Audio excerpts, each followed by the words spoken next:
Garrett McNamara didn't even want to surf that morning. But then, he accidentally broke a world record. This is the story of a sleepy Portuguese fishing town with a giant underwater canyon, and a surfer from Hawaii chasing giants with his friends. And suddenly, he was riding a 78-foot skyscraper of water in Nazare, where no one had ever surfed. Let's rewind to that morning that turned into a Guinness World Record.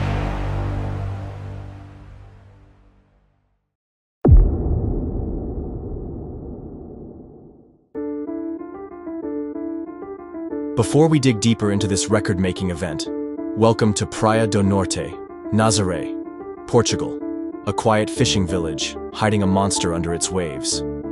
Just offshore lies the Nazare Canyon, a 5-kilometer deep trench that stretches over 200 kilometers into the Atlantic. When ocean swells race toward shore, this canyon acts like a megaphone, amplifying the energy into giant, unstable walls of water.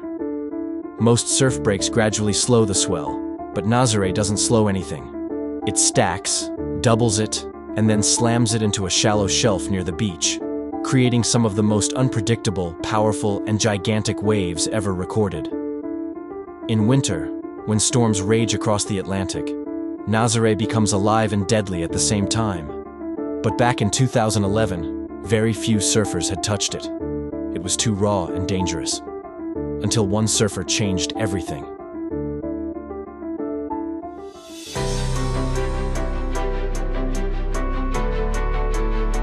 Garrett McNamara, also called GMAC, wasn't even planning to surf history that big day.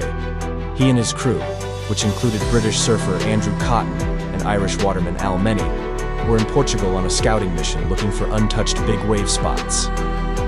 This is when local officials in Nazare, eager to draw global attention, invited them to check out the wave.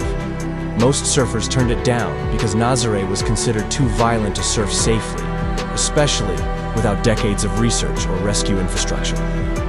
But Garrett said yes to this adventure. On November 1st, 2011, Cotton towed Garrett into a wave that towered above all others, estimated at 78 feet. McNamara rode it clean like any ordinary one, but the world would later confirm it was the biggest wave ever surfed, and it marked the first true tow-in at Nazare. But the size of the wave was only part of the story. It was the chaos and unpredictability that made it legendary.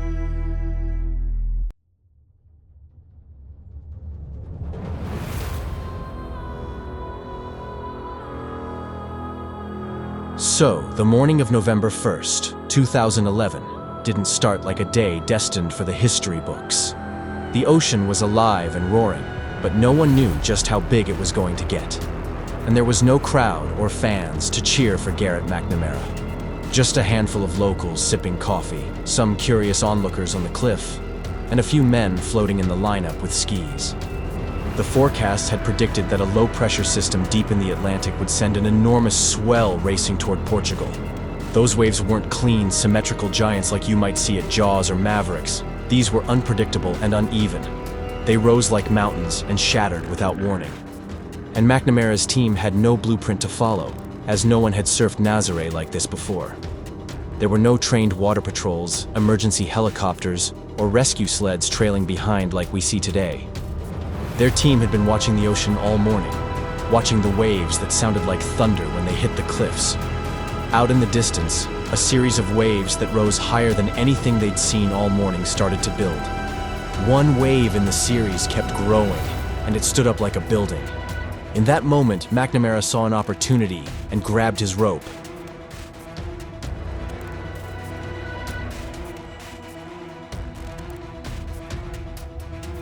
As the rope tightened, Garrett McNamara leaned forward, holding on behind the jet ski as it sailed through the roaring sea. Then, he finally faced the wave of his life. It was tall, monstrous, with an estimated 78 feet, rising like a vertical skyscraper of seawater that rose beneath him. With the estimated speed of 30 to 35 miles per hour, it was fast enough to outrun a car on a street. As Garrett let go of the rope, he was burning every way to turn back. The wave wasn't smooth, and its surface bounced like a drumbeat in a thunderstorm. White water exploded behind him, and the roar was deafening. If he fell, there would be no one to reach him in time. But somehow, impossibly, he held the line and completed the surf successfully. When he kicked out at the base with adrenaline surging, his teammates screamed from the skis because they knew they had just witnessed something no one else had dared to attempt.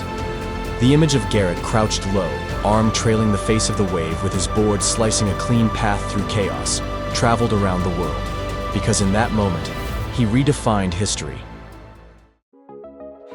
But before we go to the next and most historic part of the video, if this story is blowing your mind even half as much as it did ours, smash that subscribe button.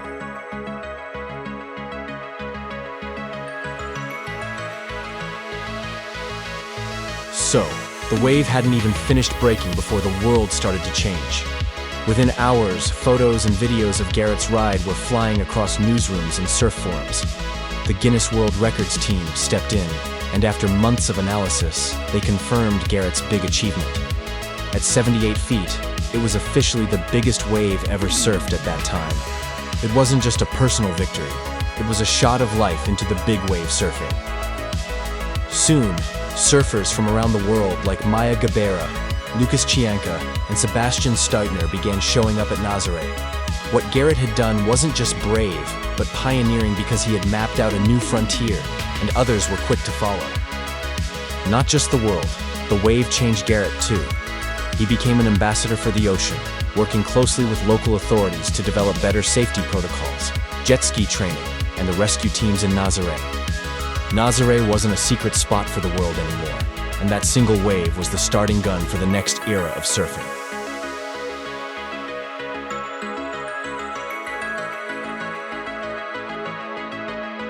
So, what do you think? Was Garrett's 78-foot ride the craziest record ever, or just the beginning? Let me know in the comments below. I read them all. And don't forget to like, subscribe, and press the notification bell so you don't miss the next extreme record.